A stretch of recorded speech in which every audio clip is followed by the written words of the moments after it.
Have you heard of the Minecraft cycle?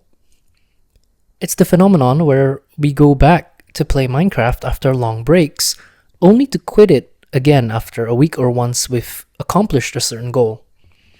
The goal can be one of many: defeating the Ender Dragon, obtaining an Elytra, or even something simple like building your first house. For the majority of people, their goals are actually pretty bare bones. Believe it or not, only 10 to 20% of players who play Minecraft has ever defeated the Ender Dragon.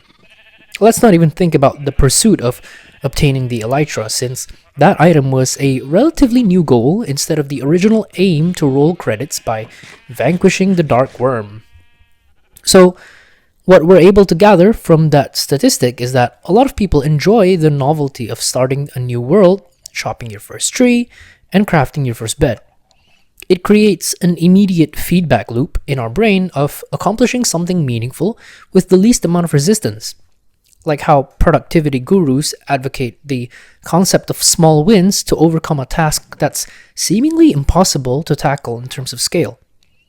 However, there's a counter-argument to this, which is the forever world concept, which is where the community tries to promote the idea of not always restarting your playthroughs and instead keeping one and developing it slowly as time progresses, and whenever you decide to come back to the game after weeks or several month-long breaks.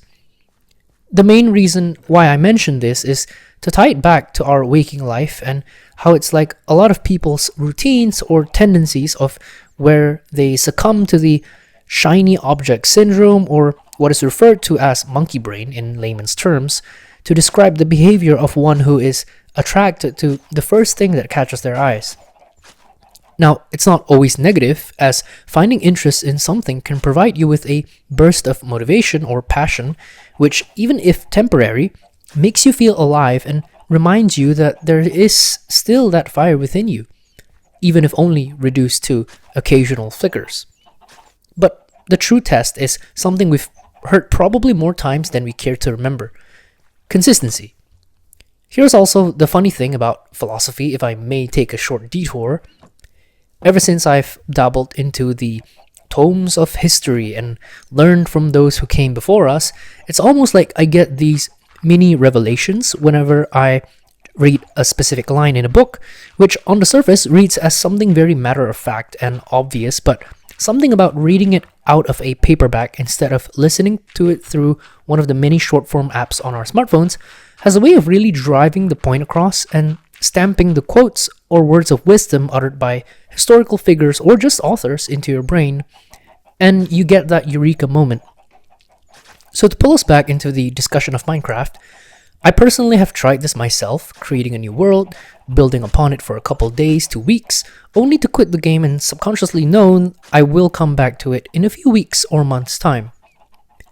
What I found by doing this was a new feeling of satisfaction, one that comes from watching something develop bit by bit, as if nurturing a small project that builds upon itself gradually. And without even realizing, it has trained a muscle in my brain to see through whatever endeavors I take on and not abandoning one halfway. At the very least, if I'm not at the point of completion yet, percentage-wise, I'm way further than I would have been in the past whenever I would try something new. Take uploading videos on YouTube, for example. Back then, with my previous attempts, I would be so consumed by the initial obsession and motivation that I might just create videos with my full ability when it comes to editing and creative juices, but it will only last around 2 to 3 videos and I would abandon the channel forever with the reasoning of fatigue. But that was only because I wanted everything to be perfect. But with this recent attempt, I have uploaded the greatest number of videos than ever before. Granted, the quality might not be the best and the upload schedule might not be as on the dot as I would like, but since there's minimal editing and mostly just script writing and discussion on various topics in gaming and in life, the barrier of initial commitment to start doesn't become a conflict. But what it has accomplished instead was the promotion of movement and momentum, which is way more important than you might realize. Worrying about problem Z when you haven't even started plan A has always been a recurring theme in my life, and this shift in mindset has helped a lot, where now I would just do plan A first, and then if I come across a slight hiccup at C or D, I would slowly try and unravel the obstacle and find a solution that doesn't drain me but still provides progress.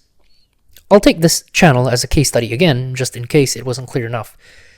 So if I were to upload my first 5 videos with 30% effort, then for upload 6, I wanted to add something new, improve on the video making process, and maybe bump that effort level up to say 35 to 40%, it would be less daunting and more sustainable going forward rather than creating the first 3 videos with 90% effort, only to not continue uploading the 4th since the amount of work I have to put in seems enormous. And when it comes to Minecraft itself, building a forever world doesn't even have to mean something grand in scale or complexity either. Logging in after a break just to add one extra wheat farm that isn't even automated in your world is considered progress all the same. Because what matters is what would have been accumulated after a year instead of what you're able to build in the 2 to 3 days you come back to the game after a month-long break. Like the Japanese life philosophy called Kaizen, where you tackle life with the mental frame of promoting a 1% improvement every day. But at times, we wonder and might argue with ourselves, what exactly does 1% mean? How do you quantify improvement with a metric that is so specific? Now, there is an actual way to deconstruct this mathematically, but before that, I'd like to just offer a simple suggestion to any of you out there who might feel like you're stuck and want to move forward in whatever life situation you're in. My belief is that improvement is born from intention. So whatever you do, if it has conscious intent behind it, that can be considered an improvement. Say if you've been an unemployed bedrotter for months and you're starting to feel dreadful about yourself and want to do something about it, but feel like the friction is too huge and can't bring yourself to even get out of bed. Trust me, I know. I've been there. What I would suggest is to look at whatever struggles you currently have, map it in the way that you're able to write out the actual solutions, no matter how big or small it is, and act upon it right now.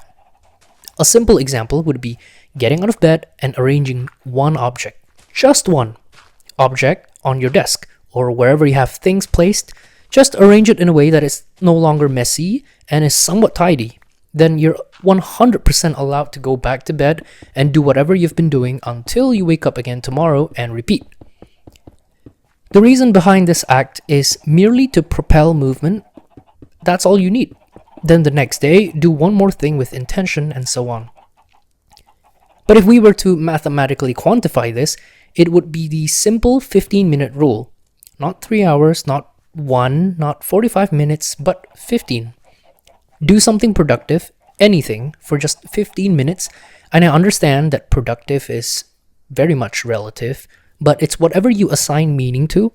So even something as simple as watching a 15-minute video or reading an article about what you're interested in that is technically able to be monetized is considered productive already. So if you take anything from this video, I would like you to take this.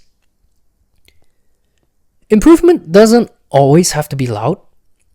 Small increments of progress over time always beats temporary bursts of motivation. It sounds easier said than done, but it's true. I've tried it myself, and even though I have not gained any monetary results from it, I can say for sure that it has helped me progress my pursuits further than I have ever gone before, which in my opinion is all that matters. We always hear these words uttered by others, but never really care to actually apply it to our lives, because we feel as though listening to the words already feels productive, but that's the illusion that the system wants you to be caught up in. Don't be fooled. Take the control back in your life. So, if you've made it this far into the video, I appreciate you a lot, truly. And if you did like the video, then please leave a like. And if you'd like to see more of this type of content, click the subscribe button. And yeah, that's it for today's video. I'll see you next week with the new weekly video as usual. Bye bye.